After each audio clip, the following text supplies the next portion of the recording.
All right, so these next couple that we're going to look at deal with restricting the domain. Let me just draw a quick example. You have a parabola, try and jog your memory from like a month ago. You have a parabola and you turn it on its side. What's the matter with that? Because that should like bother you. Yeah, it's not a function. It doesn't pass the vertical line test. All right, so do you remember what we did to fix that? How we just cut the graph in half? Like this would be the positive half, and then it will pass the vertical line test, or you could do the negative half, but you remember we just did half at a time and then that solved the problem. Okay, that's what these next few are gonna look at. So here's this graph, just to give you a visual. Again, you don't have to draw it if you don't want to, but just to give you a visual, this graph went right 4. So if you go right 4 and put the center, here's what that parabola would look like. And I'm cutting it in half at 4. I'm sorry.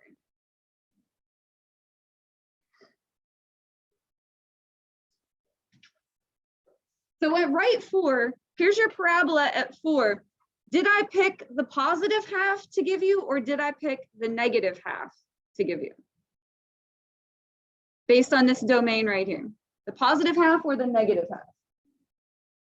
Yeah, don't overthink it. There's a negative infinity there. It's the negative half, okay? So I'm gonna erase this and you just have this half of the graph to work with. Okay, so it's just the negative half, right? So let's go ahead and do the domain and range, because I think once we get that done, this will be easier. What would be the range of this? Sweeping downwards to upwards, it would be from where to where? Yeah, good, perfect. And bracket on the 0, because there's actually a point. So once you have that domain and range, when you go to do the domain and range for the inverse, all you do is reverse them. So you're just going to flip-flop these. So once you have those two, this is like a gimme answer. What's that? Yeah, you just switch them. Because when you find an inverse, you're just switching x and y, which brings me to the next thing. When we go to find this inverse, we're just going to switch x and y. So you'll need your scratch sheet of paper for this one. It's not going to fit. All right, so scribble out f of x, call it y.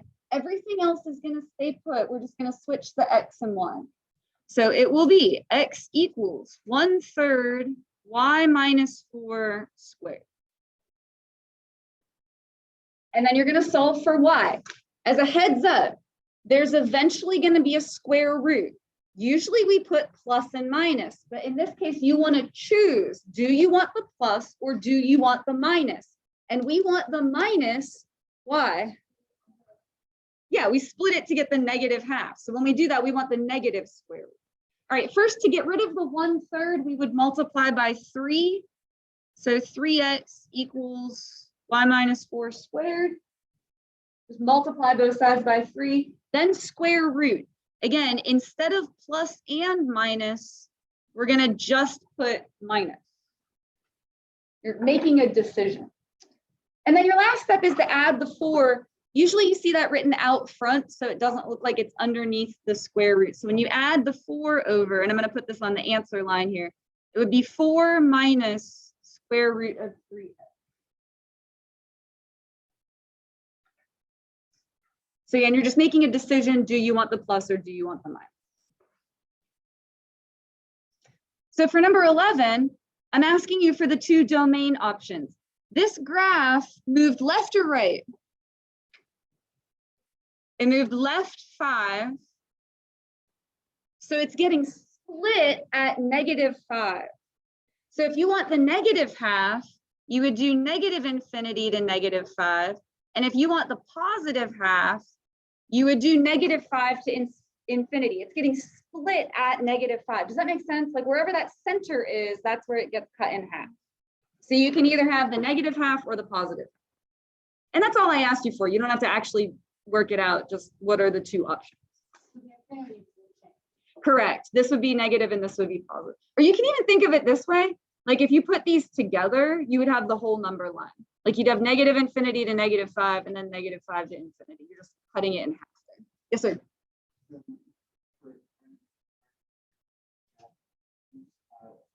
Why is it minus? For this one, I forced you to do the negative half. Like these are the 2 options for how you can split it, but I'm forcing you to do the negative. But I'm glad you asked that because for the next one, I'm letting you pick. If you get to pick the positive or negative, which one should you pick? Positive, because negative signs are the most missed thing ever, all right? Did this graph move left or right? Moved right 3, so it's going to get split at 3. So you would want to make it be 3 to infinity. And then when we do a square root, you want the positive square root. You don't have to put a plus, just don't put anything. Now there's enough space here. I'm going to be able to fit this one on here. We're going to switch x and y and then solve for y. So when you switch them, it'll be x equals 1/2 y minus 3 squared minus 8. And then we're just going to solve that. What would you do to both sides to start solving? Plus 8. So x plus 8 equals all the rest of that.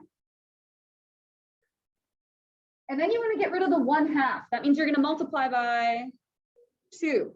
You're going to have to distribute the 2 to both of these. So it would be 2x plus 16 equals y minus 3 squared. And now here's where you square root, and we want the positive square root. So again, don't put a plus and a minus. You're making a decision which one you want. And then what would your last step be? Yeah, add 3. And you want to write it out front so that it doesn't look like it's underneath the square root.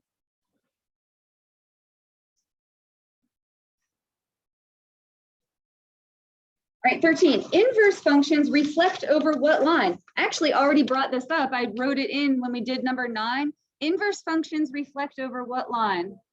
Y equals x. And then I said draw a picture of it. Anything where it looks like a reflection over y equals x. So something like this. On the test, I'm not having you draw one. I think how I had it on there was I had a picture and it was like, are they inverse? Like you just, if you can tell it's a reflection, you're good just from looking at it. All right, and then we talked about one-to-one functions.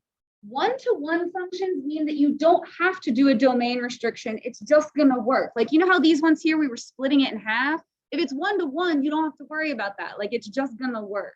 So how do you tell if a function is one-to-one just from looking at the graph? It is going to pass the horizontal line test. I'm going to draw a couple of graphs off to the side. You don't have to draw them. I'm just going to ask you yes or no. Okay. Would this be one-to-one? Yes. How about this? No. How about the rational graph? Yes. How about absolute value? No. Do you see why? Like it's going to hit. Okay, that's it. All right. Determine whether these are one-to-one algebraically. If you want to work that out, you can. And I have the answers on Schoology. Like you can look up the answers if you want. But here's the short version. If there's an even power, it's going to be a no, because that's what's going to make it fail. So if there is an even power somewhere in there, that's going to be a no. Otherwise, it's going to be a yes.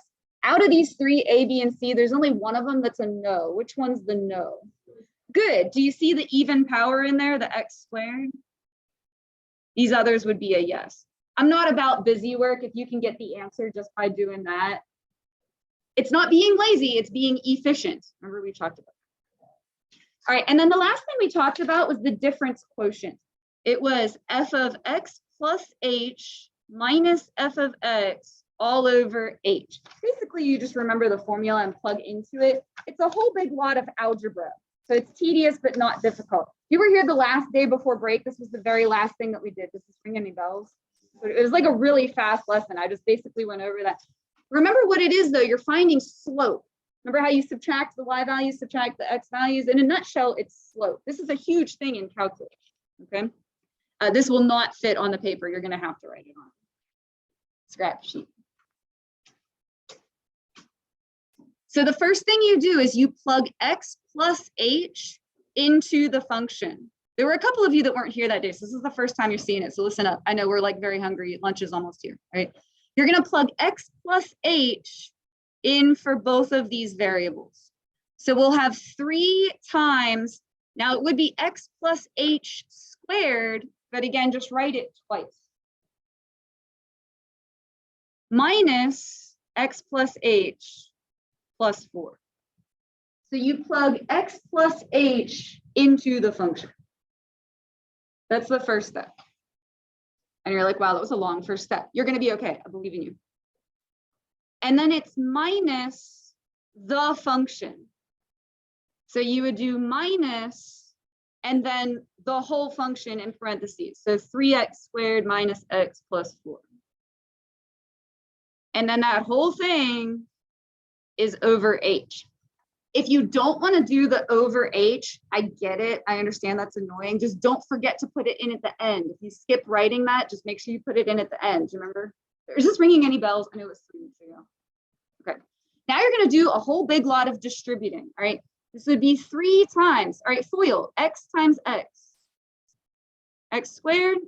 The outsides are xh. The insides are xh. So together, 2xh. And then h times h is h squared. And then we're going to distribute the 3. So that'll be 3x squared plus 6xh plus 3h squared. I just distributed the 3. And then what are we going to do here with this part?